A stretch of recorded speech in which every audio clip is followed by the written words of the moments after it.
गोविंद भज गोविंद भज गोविंद।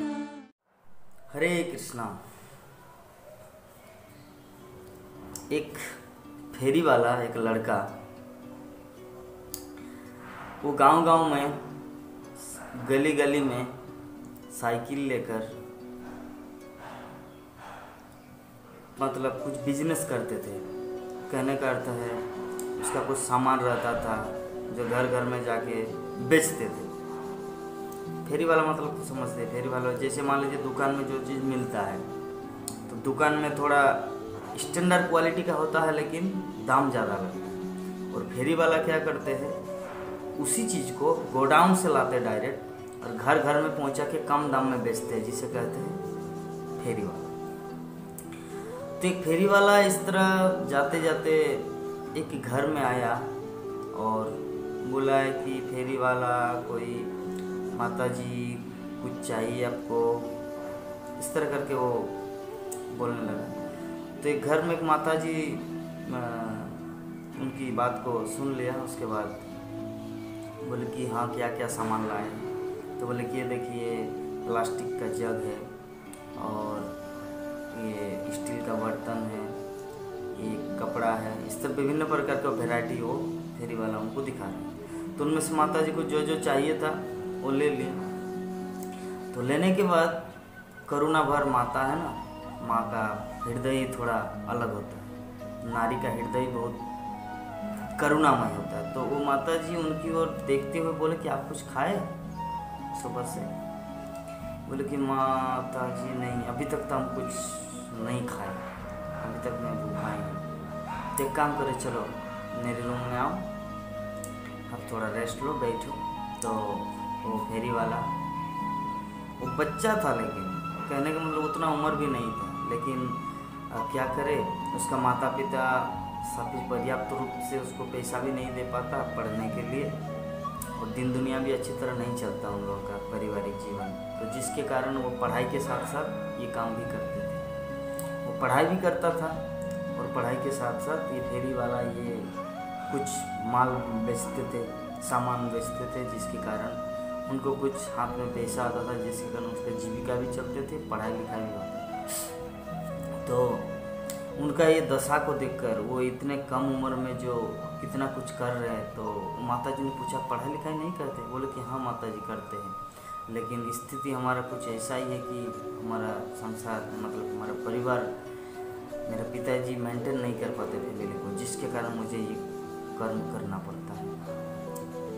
तो बोले ठीक है कोई बात नहीं, तो आपको तो कुछ खाया नहीं तो चलिए एक गिलास दूध है, गाय का दूध, ये पी लीजिए। तो धन्यवाद ज्ञापन करके वो जो लड़का था वो दूध को पी लिया। तो पीने के बाद वो उनके प्रति उसका आभार व्यक्त किया, धन्यवाद बोल के वो माता जी के घर से वो निकल गए। फिर फेरी वाला वो चले गए दूसरे घर में बेचने के लिए, सामान बेचने। तो बहुत दिन बाद, अनेक दिनों के बाद एक बार क्या हुआ, ये जो लड़का था ये भी पढ़ाई लिखाई करके एक अच्छा खासा डॉक्टर बन गया। पढ़ाई लिखाई करके अच्छे ध्यान से पढ़े थे। और वो जो माता जी थी वो धीरे धीरे वृद्ध हो गई और उनका एक रोग हो गया, जिसके कारण उसको ऑपरेशन करने के लिए एक हॉस्पिटल में लाया। तो हॉस्पिटल में जब लाए गए उसको, तो उसको ट्रीटमेंट किया, सब कुछ इलाज किया और ऑपरेशन में जितना खर्च हुआ उसका जो बिल है, करंट बिल, वो टोटल बिल माता जी को दिया गया जब वो सुस्त हो गए। तो माता जी ये बिल को देखकर आश्चर्य में पड़ गए कि मेरे द्वारा तो ये संभव, मेरे जीवन काल में संभव नहीं है इसको फुलफिल करना। वो बिल था 5 लाख रुपये। उनका पूरा टोटल बिल मतलब खर्च हुआ था शरीर में, किडनी मिडनी जो जो प्रॉब्लम था लाइफ लग गया, तो उनका टोटल कितना बिल हुआ? 5 लाख। तो माता जी वो डायरेक्ट डॉक्टर को बोल दिए कि मेरे जीवन काल में मेरे द्वारा ये संभव नहीं है कि मैं इस बिल का भुगतान करूं। तब वो बहुत बहुत ही दुखी हो गई माता जी। तो सामने वो डॉक्टर था। कौन सा डॉक्टर? जो बच्चा कम से कम 15-20 साल पहले जिस बच्चे को उन्होंने दूध पिलाए थे, 1 गिलास गाय का दूध, वो बच्चा वो माता जी को पहचान लिया, क्योंकि माँ उनको पहचान नहीं पाया, क्योंकि बच्चा तो बड़ा होता है ना। लेकिन ये जो लड़का था उसका इतना ग्रेटिट्यूड, कृतज्ञता था उस माता जी के प्रति कि भुला नहीं पा रहे थे वो, कि वो माता जी मुझे कितना करुणा और प्रेम से मुझे दूध पिलाए थे। तो वो जो फीलिंग उनका ये हृदय में बसा हुआ था कि ऐसा भी जगत में महिला, ऐसा भी माता जी रहते हैं। तो ये भावना लेकर वो सर्वदा सोचते रहते थे। तो जब माता जी की बोले कि माता जी एक काम कीजिए, आपको 1 रुपया भी नहीं लेना है, आप आराम से टेंशन फ्री होकर आप अपने घर चले जाइए, आपका इलाज पूर्ण रूप से हुआ है और अभी आप स्वस्थ हैं, डोंट वरी, आप अपने घर में चले जाइए। तो देखते ही देखते वो डॉक्टर अपना चेक लाया, 5 लाख रुपए का चेक उस माता जी के नाम पर जो ये हुआ था उस हॉस्पिटल में दे दिया। वो जब भी वो डॉक्टर है उन्होंने इलाज किया, लेकिन केस डिपार्टमेंट तो अलग होता है ना। डॉक्टर तो सब कुछ करता है, डॉक्टर बस इलाज करेगा। तो केस डिपार्टमेंट में उन्होंने 5 लाख रुपए का चेक काट दिया इस माता जी के नाम पर कि इनका ये हम दे रहे हैं, और माता जी चली गई घर। तो अभी विषय वस्तु यही है कि ये जो ऋण होता है हमारा, कि जीवन में हम लोग विभिन्न प्रकार का ऋण लेते हैं किसी से। जैसे उदाहरण स्वरूप सूर्य का प्रकाश हम लोग लेते हैं, सूर्य का प्रकाश के वो भी एक ऋण है, हम लोग क्या उससे चुका पाएंगे? पवन, वायु का ऋण, ऑक्सीजन या हवा जो बह रही है, ये जो ऋण है क्या इसका भी हम लोग चुका पाएंगे? जल हम लोग पीते हैं, पानी पीते हैं, स्वच्छ जल, वरुण देव की कृपा से इंद्रदेव वर्षा करते हैं, तो इनका भी क्या है हम लोग ऋण चुका पाएंगे? शिक्षा, ज्ञान, जो विभिन्न ऋषि मुनि प्राचीन काल में जितना ग्रंथ लिखे हैं हम सबके ज्ञान के लिए, ये जो वर्णमाला 12 खड़ी चीजें बोलते हैं, ओ आ क ख, जितना सारे ABC, ये भी तो पूर्वजों की देन है जो वेदों में वर्णित था हम सबको शिक्षा देने के लिए। खैर टीचर हम लोग को पढ़ाते हैं, शिक्षक, लेकिन आदि जो इसका व्यासदेव ये समस्त 4 वेद, 18 पुराण, 6 शास्त्र, 61 उपनिषद, महाभारत, ये सब रचना की है। तो ये हमारा ऋण है। तो क्या हम लोग इसे चुका पाएंगे? मतलब ऋण, अगर 1 गिलास दूध का दाम समय पर 5 लाख रुपया हो सकता है, तो जरा सोचना है हम सब अपने जीवन में गाय का जो दूध है कितने मात्रा में पिए हैं, जलपान किए हैं, हवा लिए हैं, इस पृथ्वी में है, पृथ्वी माता का ऋण है। तो इतने सारा जो हमारा ऋण है, जैसे किसी का बड़ा घर है, बिल्डिंग घर है, तो उस घर को देखभाल करने के लिए सिक्योरिटी रखना पड़ता है। तो एटलीस्ट वर्तमान में सिक्योरिटी का जो भी हो, ज़्यादा नहीं तो कम से कम 10,000 रुपया तो देना पड़ता है सिक्योरिटी को रखने के लिए। तो एक कुत्ता जो है वो बिना पैसा लेकर ही सिक्योरिटी के रूप में दरवाजे के वहाँ पे खड़ा रहता है या गाइड करता है ताकि कोई अंदर ना पाए, भू करके उन लोगों को भगा देता है। तो ये जो ऋण है, क्या हम लोग कुत्ता को 1 रुपया भी देते हैं? नहीं देते। तो ये जो ऋण है, क्या ये सब ऋणों से मुक्त होने का कोई उपाय है? क्योंकि महारानी कुंती को उपदेश दिया गया था, उपदेश दिए थे कि जीवन में कभी भी अगर कोई आपको थोड़ा सा भी उपकार किए तो उसका अपरिमित मात्रा में उसका ऋण को चुकाना।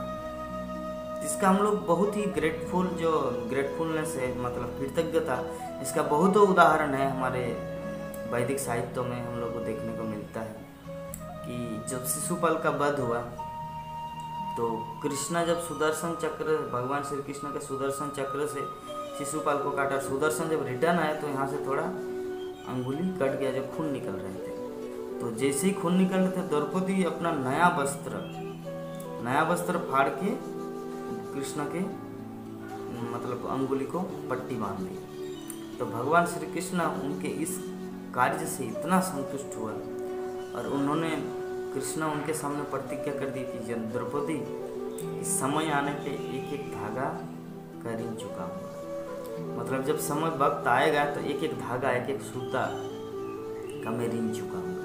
तो जरा देखना है कि कृष्ण क्या बोल रहे थे उस समय और कृष्ण ने क्या किया वो इस समय। ये थोड़ा सा एक पट्टी बांध दिए थे, जो कृष्ण ने ढेरों लाखों पहाड़ दे दिए। जब द्रौपदी का वस्त्रण हो रहा था कुरुओं की सभा में, तो वहाँ पर द्रौपदी को बचाने के लिए कोई नहीं है, तो कृष्ण उसे वस्त्र प्रदान किया। कितना वस्त्र? माउंटेन लाइक, मतलब पर्वत की श्रेणी में। कि दुशासन थक गए, लेकिन साड़ी खत्म नहीं हुआ, वस्त्र खत्म नहीं हुआ। तो यही होता है ग्रेटफुलनेस। तो इसी प्रकार हम लोग कुंती के जीवन में देखते हैं। कुंती को ये बोला गया था कि कभी भी अगर कोई आपको थोड़ा सा भी हेल्प करे ना, तो उसका अपरिमित मात्रा में उसको आप हेल्प करना। तो ब्राह्मण के घर में जब वो लोग थे, 5 पांडव और द्रौपदी माता, तो एक ब्राह्मण, एक उस गांव में एक राक्षस रहता था जिसका नाम था बकासुर।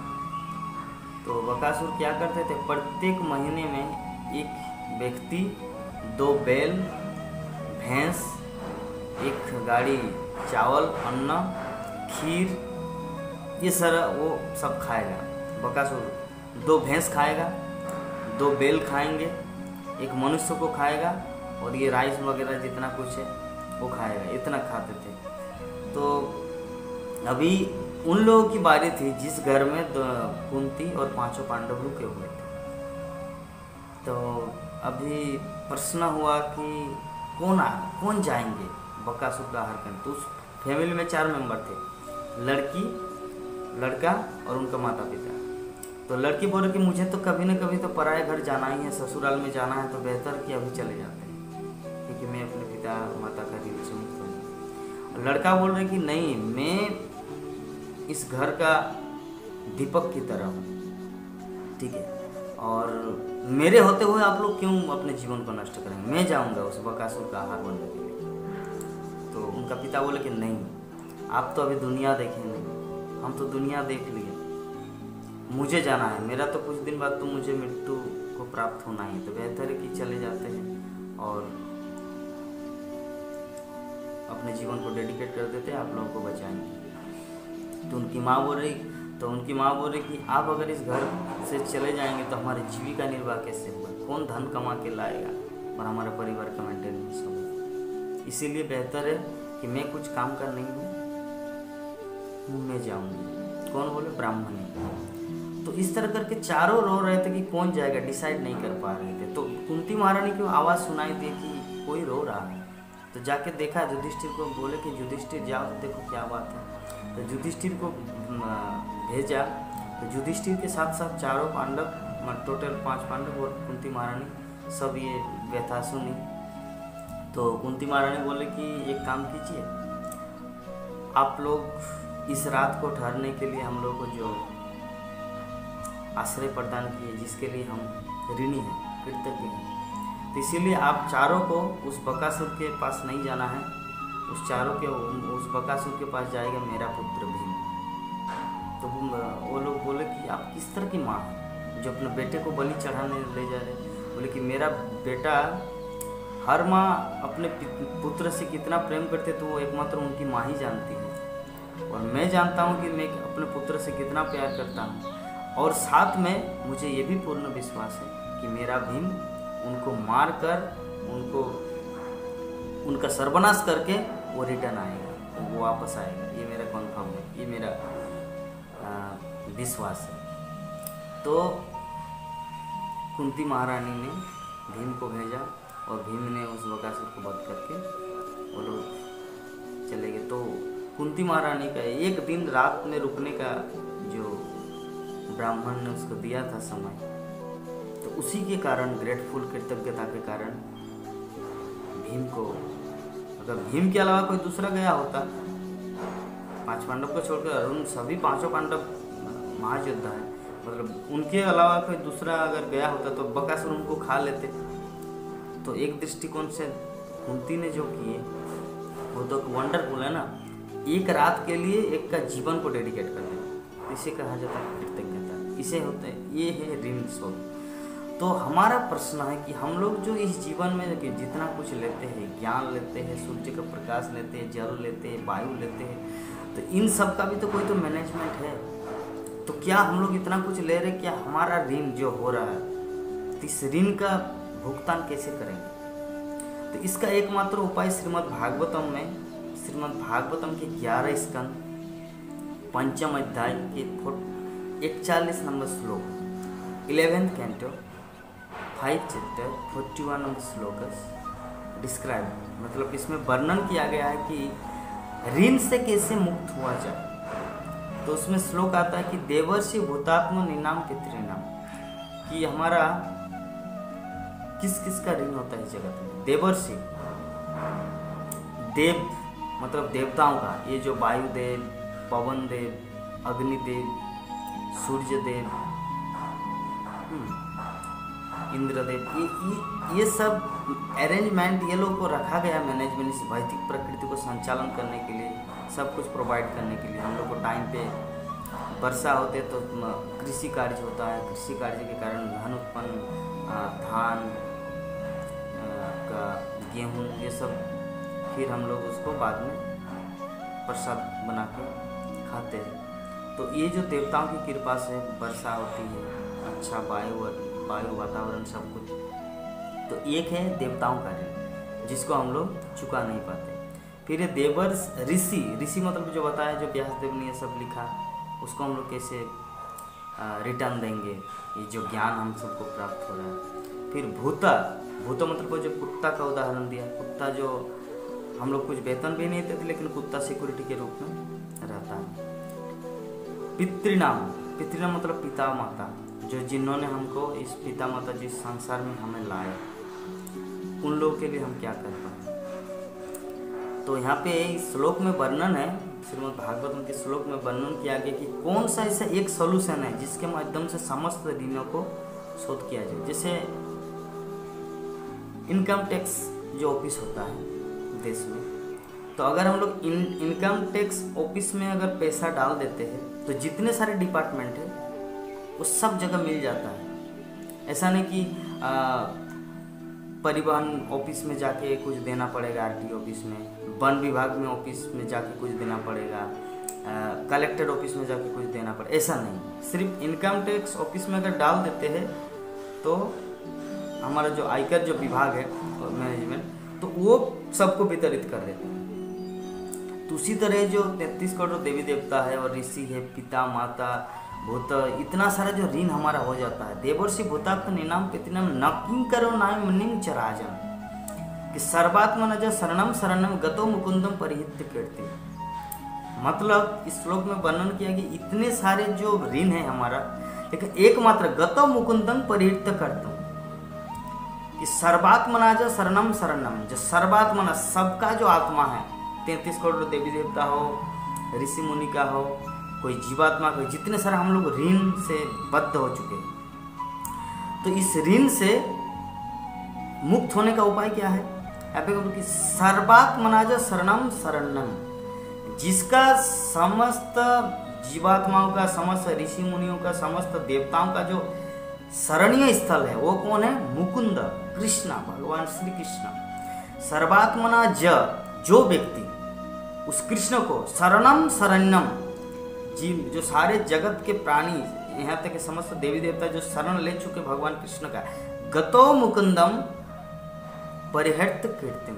तो अगर उनके प्रति अगर हम लोग शरणागत हो जाते हैं, उनकी सेवा करते हैं, भगवान कृष्ण की भक्ति करते हैं, तो हम लोग समस्त ऋण से मुक्त हो जाएंगे। जैसे इनकम टैक्स ऑफिस में डालने का मतलब होता है आप सरकार को जो टैक्स देना चाहिए हर नागरिक को, जो बड़ा बिजनेसमैन है लाइक दैट, तो वो अगर इनकम टैक्स ऑफिस में डाल दिया तो पूरा जितना सारा मैनेजमेंट है, जितना सारा ऑफिस है, जल विभाग ऑफिस, परिवहन ऑफिस, सड़क विभाग ऑफिस, आपका कलेक्ट्रेट ऑफिस, जितना सारा शिक्षा विभाग ऑफिस, जितना सारा जो इनकम टैक्स तो देना पड़ता है ना सरकार को, जो ज़्यादा कुछ पैसा कमाता है, तो इनकम टैक्स ऑफिस में डालने से हर जगह चला जाता। उसी प्रकार भगवान कृष्ण की अगर हम लोग भक्ति करेंगे, भगवान कृष्ण को अगर प्रसन्न करेंगे कि सर्वात्मनाज शरणम शरणम गतो मुकुंदम परिहृत्य करते, मतलब भगवान श्री कृष्ण के प्रति अगर हम लोग पूर्ण रूप से शरण ले लिया, उनकी भक्ति करना शुरू कर दिया, तो हम लोग समस्त ऋण से मुक्त हो जाएंगे। और ये भगवत गीता में भगवान श्री कृष्ण बोल चुके हैं कि सर्वधर्मान परित्याज्य माम एकम शरणम व्रज अहम ताम सर्व पापेभ्यो, अहम मन मैं, त्वाम तुम्हारे, सर्व पापेभ्यो समस्त प्रकार का ऋण, समस्त प्रकार का पाप, सर्व पापेभ्यो, अहम ताम सर्व पापेभ्यो मोक्षयास्मि, मोक्ष मतलब मुक्त करूंगा, मां सोचो, आप चिंता मत करो, डोंट वरी। भगवान श्री कृष्ण कन्फर्म कर रहे हैं कि हम लोग का जो इतना कुछ, जैसे उदाहरण दिया कि एक गाय के दूध, एक गिलास दूध पीने से अगर 5 लाख रुपया होगा, तो समय आने पर जो इतना कुछ हम लोग इस जगत में ले रहे हैं, तो कितना उसका चक्रवृद्धि ब्याज होगा। तो कृष्ण क्या बोल रहे हैं कि आपको कुछ नहीं करना है, कहीं पर जाके इनकम टैक्स ऑफिस में जाना, बस सर्वधर्मान सब कुछ छोड़कर शरणम व्रज, सर्वधर्म पढ़ते जो माम एकम, सिर्फ मुझे, माम मतलब मुझे, एकम मतलब मुझ, ओनली वन मी, नॉट जे इंद्रदेव, सूर्यदेव, अग्निदेव, चंद्रदेव, वरुण देव, ये किसी का नहीं, क्या, माम एकम शरणम व्रज, मेरे प्रति ओनली वन मी, कृष्ण वासुदेव कृष्ण, मेरी शरण ग्रहण करो, फिर मैं क्या करूंगा आपका, अहम ताम सर्व पाप, मैं आपके समस्त पापों से, जितना सारा आपका ऋण है, कर्म फल है, सब से क्या करूंगा, मोक्षयास्मि मां सूचक, मैं आपको मुक्त करूंगा, मां सूचक, डोंट वरी, चिंता मत करो। तो ये होता है भगवान कृष्ण की कृपा। तो इसीलिए इस संसार में प्रत्येक व्यक्ति का जिसका जन्म हुआ, आइदर है मुस्लिम, क्रिश्चियन, हिंदू, लेकिन ये मनुष्य समाज में ऋण लागू होता है, पशु समाज में उन लोग का विवेक शक्ति नहीं है, मनुष्यों का ही रूल्स एंड रेगुलेशन है। जब कोई ट्रैफिक में गाड़ी चलता है तो लाल बत्ती दिखाया जाता है तो गाड़ी रुक जाते हैं, या हरा बत्ती में चलता है, या हरा बत्ती किसी किसी देश में, किसी किसी में लाइक अलग अलग सिस्टम है, तो सिर्फ मनुष्य के लिए है, और कुत्ते के लिए नहीं है कि चलो लाल बत्ती जल गया आप स्टॉप हो जाओ, चलो ब्लू बत्ती जो तो अभी बल लिया भाग जाओ, ना, वो मनुष्य के लिए। तो उसी तरह जितने वैदिक निर्देश है ये मनुष्य के लिए है। तो इस वैदिक निर्देश को पालन करने के लिए हम लोग को अल्टीमेट जो वैदिक निर्देश है वो क्या है, सर्वधर्मान परित्याज्य माम एकम, एकमात्र भगवान कृष्ण की भक्ति करना। अगर हम लोग भगवान श्री कृष्ण की भक्ति शुरू कर दिया, और भक्ति शुरू कैसे होगा, ये जैसे अभी आप लोग अब सुने ये मतलब श्रीमद् भागवतम की ये श्लोक, श्रीमद् भागवतम का 11 स्कंद का 5वां अध्याय 41 नंबर श्लोक, इस श्लोक में जो वर्णन किया गया है, तो इसी तरह भागवतम का अध्ययन करने से हम लोग को ज्ञान मिलेगा, श्रीमद् भागवत गीता को अध्ययन करने से भगवत तत्व को उपलब्धि कर पाएंगे, हम लोग जानेंगे भगवान क्या है, हम क्या है, हमारे साथ भगवान कृष्ण का रिश्ता क्या है। और इसको करने के माध्यम से क्या होगा, हम लोग जान पाएंगे, और जानेंगे तो भक्ति शुरू करेंगे। भक्ति कैसे शुरू होगा, जैसे कोई लड़का एक लड़की से प्रेम करते क्या बोलता है, I love you, I love you, I love you, I love you, I miss you, I miss you, I. Similarly जब हम लोग जानेंगे कि भगवान कृष्ण से हमारा प्रेम हो गया तो क्या बोलेंगे, हरे कृष्ण कृष्ण कृष्ण हरे हरे, हरे राम राम राम हरे हरे, हरे कृष्ण कृष्ण कृष्ण हरे हरे, हरे राम राम राम हरे हरे, हरे कृष्ण कृष्ण कृष्ण हरे हरे, हरे राम राम हरे हरे। तो ये हमारा प्रेम शुरू होता है। तो इसीलिए अल्टीमेटली समस्त ऋणों से, समस्त कर्म फलों से मुक्त होने का एकमात्र क्या उपाय है, भगवान श्री कृष्ण की भक्ति करना। भगवान श्री कृष्ण की भक्ति करने का 3 चीज़ अनिवार्य है। अगर हम लोग सच में करना चाहेंगे तो पहले भगवत गीता को अध्ययन करना है, श्रीमद् भागवतम को अध्ययन करना है, और उसके बाद भगवान श्री कृष्ण की भक्ति शुरू कर देंगे। कैसे? हरे कृष्णा कृष्णा कृष्णा हरे हरे, हरे राम राम राम हरे हरे। इस महामंत्र का जप से, इस महामंत्र का हम लोग जप करेंगे, मन ही मन कर सकते हैं, कभी कभी उच्चारण से बोल सकते हैं, कभी कभी गाना भी गा सकते हैं। हरे कृष्णा कृष्णा कृष्णा हरे हरे, हरे राम राम राम हरे हरे। गाने के रूप में भी गा सकते हैं, जप के माध्यम से जप कर सकते हैं, और मन ही मन आप भगवान का स्मरण कर सकते हैं, उनका नाम का स्मरण कर सकते हैं। ठीक है। समस्त ऋण से मुक्त होने का एकमात्र उपाय है भगवान श्री कृष्ण की भक्ति करना। शुद्ध भक्त के रूप में शुद्ध भक्त बनना ही समस्त ऋण से और भगवान को प्रसन्न करने का अचूक उपाय है। हरे कृष्ण।